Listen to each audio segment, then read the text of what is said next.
नमस्कार दोस्तों, स्वागत है आपका अपने प्लेटफॉर्म एनसीईआरटी बाय विक्रम पर। हम पढ़ रहे थे NCERT line by line explanation for teachers and tutors and also for civil service aspirants. ये जो बच्चे सिविल सर्विस की तैयारी करते हैं उनके लिए तो ये हमारा थर्ड पार्ट है। तो हमें पढ़ना है कि दरवेक क्या होता है। यदि आप कंप्लीट पढ़ना चाहते हैं तो चैनल के प्लेलिस्ट वाले सेक्शन में जाइए, आपको प्रत्येक लेसन लाइन बाय लाइन समझाया गया है कि द्रव्य क्या होता है। द्रव्य आप दोनों में डिफरेंस समझना। द्रव्य एक तो होता है पदार्थ और एक होता है लिक्विड, ठीक है। जैसे पानी है, तेल है, ये द्रव्य। तो लेकिन वो होता है आपका द्रव्य। क्या होता है? द्रव। तो लेकिन ये क्या है यहाँ पे? पदार्थ भी। क्या है? पदार्थ। दोनों में अंतर आप पहले समझ लेना भाई। द्रव्यमान और आयतन दो गुण है जो सभी सामग्रियों द्वारा प्रदर्शित किए जाते हैं। क्या हम उस वस्तु या सामग्री को एक सामान्य नाम दे सकते हैं जिसमें ये दो गुण विद्यमान? उसने कहा कि प्रत्येक सामग्री है उसमें दो गुण, आपको दो चीजें जरूर मिलेगी। उसका आपको आयतन मिलेगा और उसका आपको द्रव्यमान मिलेगा। द्रव्यमान मतलब भार मिलेगा कुछ न कुछ, चाहे वो 1 ग्राम हो चाहे आपका मिलीग्राम हो।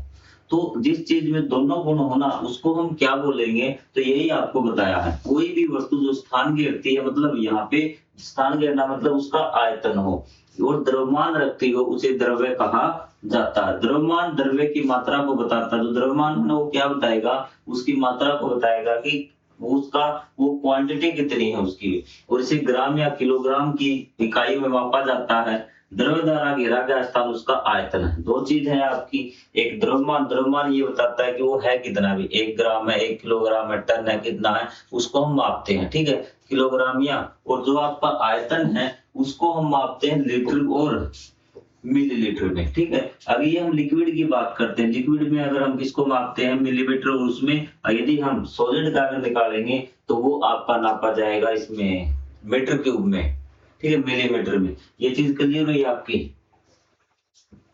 ये आपकी इकाई दे रखी थी। ये कहता है कि क्या हमारे आसपास की सभी सामग्रियां द्रव्य हैं? ये कहता है कि क्या सारी चीज द्रव्य के? हाँ जी बिल्कुल, सारी चीजें आपके आसपास की द्रव्य, क्योंकि उनका द्रव्यमान भी होता है और आपका वो क्या होता है? वॉल्यूम भी उनका होता है, आयतन भी होता है, चाहे कोई भी चीज होगी। इस संबंध में आपके मित्रों के साथ चर्चा की। उदाहरण के लिए जल द्रव्य है, रेत और कंकड़ द्रव्य है। इसी प्रकार कप भी क्या है? द्रव्य है। कि सारी चीजें आपकी द्रव्य मतलब पदार्थ है। सामग्रियां द्रव्य के वे प्रकार जिनका उपयोग वस्तुओं के निर्माण या उन्हें तैयार करने में किया जा सकता है। कि सामग्रियां द्रव्य है ना, कि यह तेली सामग्री क्या है जिनसे हम क्या नए पदार्थ बनाते हैं। ये हमने स्टार्टिंग में ही बिल्कुल पढ़ा था भी। हमने सीखा कि सामग्रियां भिन्न भिन्न दिखती हैं और भिन्न भिन्न व्यवहार करती हैं। कि जो आपकी सामग्रियां वो अलग अलग दिखती हैं और अलग अलग उनके व्यवहार होते हैं। कोई चमकदार होती है, कोई सॉफ्ट होती है, कोई हार्ड होती है। तो ये सारी चीजें हमने, कोई खुरदरी होती है, कोई चिकनी होती है, ये अलग अलग आकार उनके हो सकते हैं। सारी चीजें हमने पढ़ ली, हमने सीखा ही सीख लिया। हमने सामग्रियों के समूह को उनके गुणों में समानता या अंतर के आधार पर बनाया भी। कुछ चमकदार थी, कोई सॉफ्ट थी, कोई हार्ड थी, कोई पानी में घुलने वाली थी, कोई पानी में नहीं घुलने वाले। इस प्रकार हमने उनके क्या बनाए हैं? ग्रुप बनाए, वो हमें याद भी है।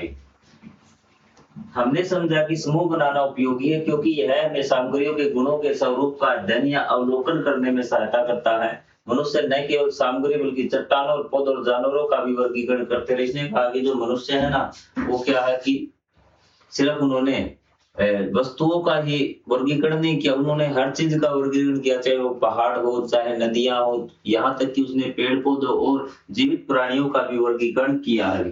जीवित जगत के वर्गीकरण के बारे में हमने पढ़ा था, सभी सजीव जगत में विविधता, जो आपका शायद लेसन 1 था भी, शायद लेसन 2 सॉरी, नामक अध्याय में सीखा। सजीव जगत की बातें निर्जीव जगत का वर्गीकरण उनके गुणों के आधार पर किया जाता। तो एक क्वेश्चन और है यहाँ पे कि प्लास्टिक हमारे लिए वरदान है या फिर अभिशाप है, ये चीज आपको बतानी है।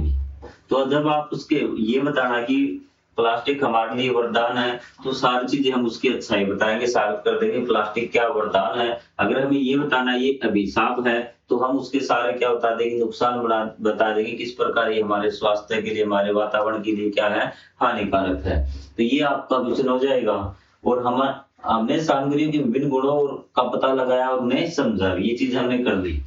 लेकिन आज हम जो सामग्रियां देखते हैं उनमें अधिकांश तो पहले भी अस्तित्व में रही होंगी, तो लेकिन तो पहले भी क्या लोगों ने ग्रुपों में बांटा था? जी हाँ, बिल्कुल बांटा था। और ये देखिए आपको ये दिखा रखे कि प्राचीन प्रणाली है जिसमें भारी वस्तुओं को क्या कहा जाता था? गुरु कहा जाता था। जो चीज धीमी चलती थी उसको मंद कहा जाता था। ठंडे को हिम कहा जाता था। सांद्र का ठोस है, मृदु क्या है? मुलायम है। सूक्ष्म छोटा है। विशद क्या है? गैर चिपचिपाई। 20 प्रकार से ग्रुपों में बांट रखा था आपको। कितने प्रकार से? 20 प्रकार के ग्रुपों में आपको आपकी जो चीजों को बांट रखा था। जैसे हमने बांट रखा ना, बेजोल, घुलनशील, कठोर और आपकी ये मुलायम। तो इस प्रकार उन्होंने भी 20 भागों में निर्जीव चीजों को बांट रखा था ताकि अध्ययन करने में आसानी रहे।